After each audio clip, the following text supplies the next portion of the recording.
Le seuil de rentabilité, pour moi, c'est l'un des outils de gestion les plus importants. Pourquoi? Le seuil de rentabilité ou le point mort, c'est le chiffre d'affaires qu'il faut atteindre pour arriver à un résultat de zéro.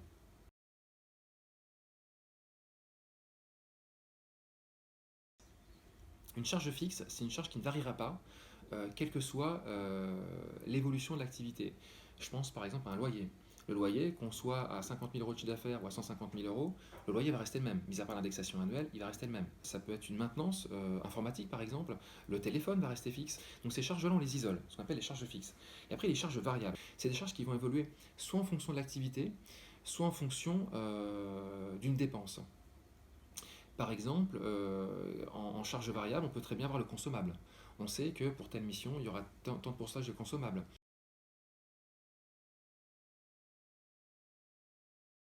Donc une fois qu'on a déterminé les charges variables et les charges fixes, donc on reprend son chiffre d'affaires, moins les charges variables, ça nous donne en fait une marge sur coût variable.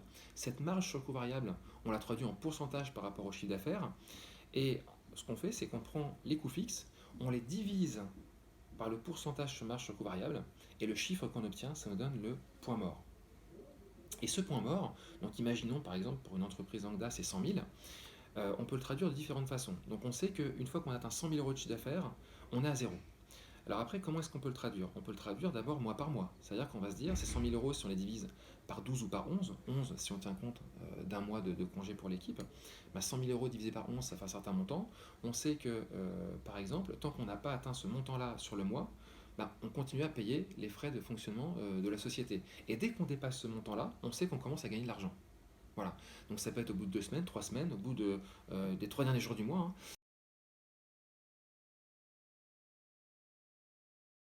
C'est un outil de gestion qu'il faut toujours avoir en tête parce qu'il n'est pas très compliqué à calculer, il est facile à suivre, on peut le mensualiser, et une fois qu'on l'a en tête, c'est assez simple de l'objectiver en fait, c'est-à-dire de dire voilà, j'ai cet objectif-là, et même d'objectiver son personnel. Sans forcément lui dire qu'il faut atteindre absolument par exemple 8 000 euros sur le mois pour commencer à gagner de l'argent. Mais par exemple, organiser des récompenses, voilà, des RTT, des choses comme ça, pour motiver son personnel à atteindre ce chiffre-là, sans forcément qu'il soit au courant que les 8 000 euros, pour nous, c'est stratégique. Et il faut continuellement accuser ce chiffre parce que forcément il va varier, soit sur l'année, soit année après année. Pourquoi? Vous avez une entreprise par exemple qui se développe et commence dans des bureaux, un entrepôt qui fait 30 mètres carrés. Et à un moment donné, ce qu'on appelle, ce qu'il y a des frais de palier. Les frais de palier, c'est une embauche.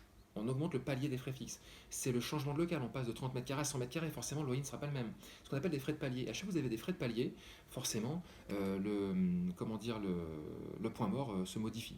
Donc oui, ce point mort, il faut absolument que chaque artisan le calcule. Alors, la première fois, peut-être le faire avec un conseiller. Et après, ça revient un peu au même. C'est juste actualiser les chiffres. Et on a tous les mois, tous les ans, ce point mort qui est extrêmement utile.